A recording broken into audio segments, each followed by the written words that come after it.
Hey everybody, this is Alex Merced from alexmerced.com. What I wanted to do was a series of videos that would go through some sort of economic and financial topics that oftentimes the misunderstanding of these topics lead to a lot of really bad political arguments and people getting angry for the wrong reasons and pointing their fingers at the wrong people.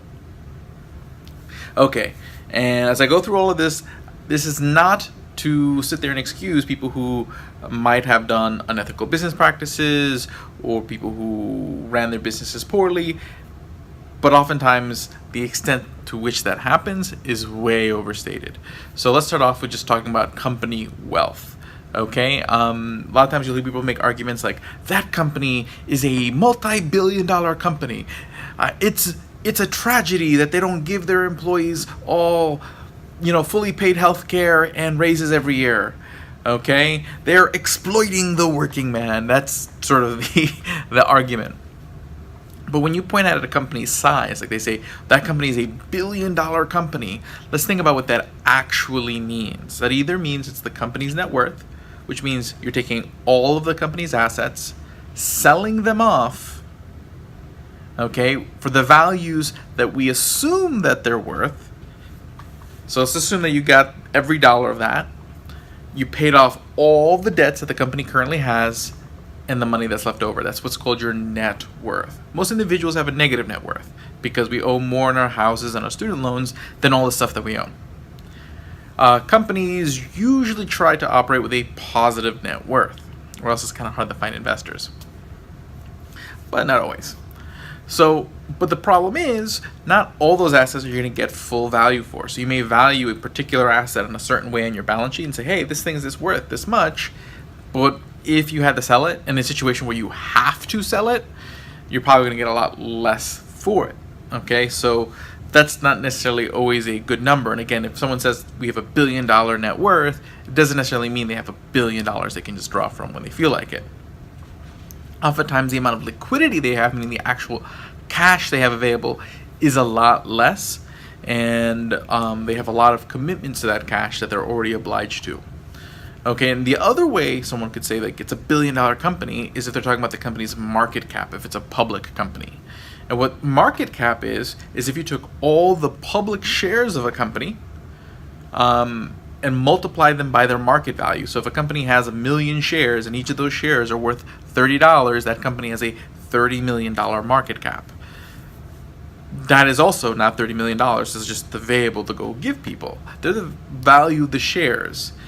And sometimes the market cap can be a lot more than the company's net worth, because the market cap is a function of what people are willing to trade the shares for. And people buy stock based on what they think the future of the company is. So oftentimes, if the company's future looks bright, the stock is going to be worth a lot more than the company is worth now, because that future value is priced in. Vice versa, if the future looks dim, the stock might be trading for less than what the company's worth now, because chances are when the time comes, those shares will be worth nothing. So shares are a reflection of what people in the market think the future of the company looks like. That's one way to think about it. So if a company has a $100 million market cap, they don't have $100 million. You can't just go and sell all these shares that are out there unless there's someone who's willing to buy them for $100 million. It's just sort of a stated number, okay, based on the current market value. And the current market value is just based on sort of where some people are buying some shares now. Okay, there might be the last trade might be for double the price, but it might be just someone who bought 100 shares at double the price, and now we're going to value the rest of the shares at that price, but it doesn't necessarily mean you're actually going to be able to sell every single share for that price. So to give you an example, let's say right now there's 1 million shares trading for 30, and then someone enters the market to buy 100 shares for 33. So now there's the last trade that happened was at 33, so now all the shares are theoretically valued at 33. But it doesn't necessarily mean there's someone out there who will buy every share for 33.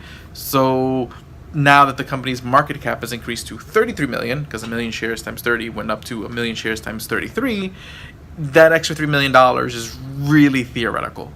So a lot of this money is theoretically there.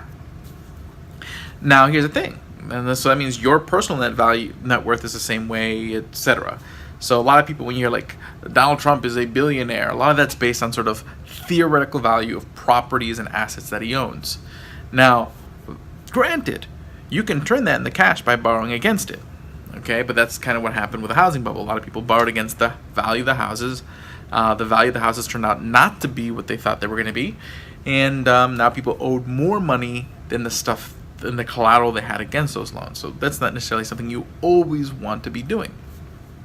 Okay, point is, when someone says this is the size of a company, that doesn't really mean much. Two, the other thing people will say is like, well, they had $100 million worth of profits this year. And yeah, okay, they should have given everyone a raise. Now, $100 million of profits could sound like a lot of money, but there's a lot of things to keep in mind.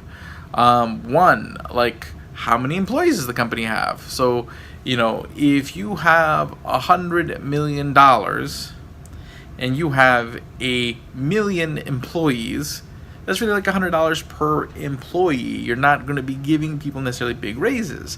But the only use for those profits isn't only to give employees raises. Oftentimes they're to get new employees. Once I took a look at the numbers for Walmart once upon a time. And they opened up so many new stores every year. Okay, at that point. So almost all of those profits were, even though they had all these profits, instead of spending them on paying more to the new.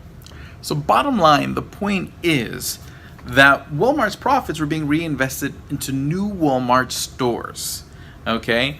And those new Walmart stores were hiring new Walmart employees. And the reason why that's important is because having those new Walmart stores allows Walmart to grow its sales and grow its reach. Because here's the thing, you can't assume when you're a business that the dollar amount you sold this year is going to be the dollar amount you're going to sell next year. Because not everyone rebuys everything every year. Also, you might have competition.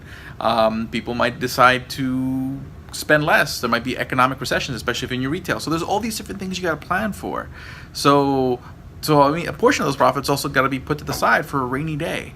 So just always saying that, hey, there's extra money, of course it should go to a raise, doesn't necessarily mean some of it shouldn't. Okay, it doesn't necessarily mean depending on what are your options before you and what those options present you, doesn't necessarily mean you shouldn't try to do more for your employees when you can.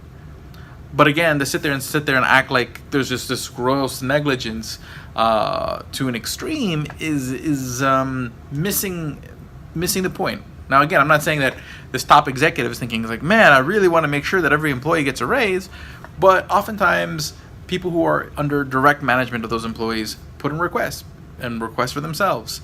And there's a whole bunch of people with different vested interests within any organization, and there's an interplay between these people that's much more complicated than just looking at the organization or the company as this one big thing that's just evil.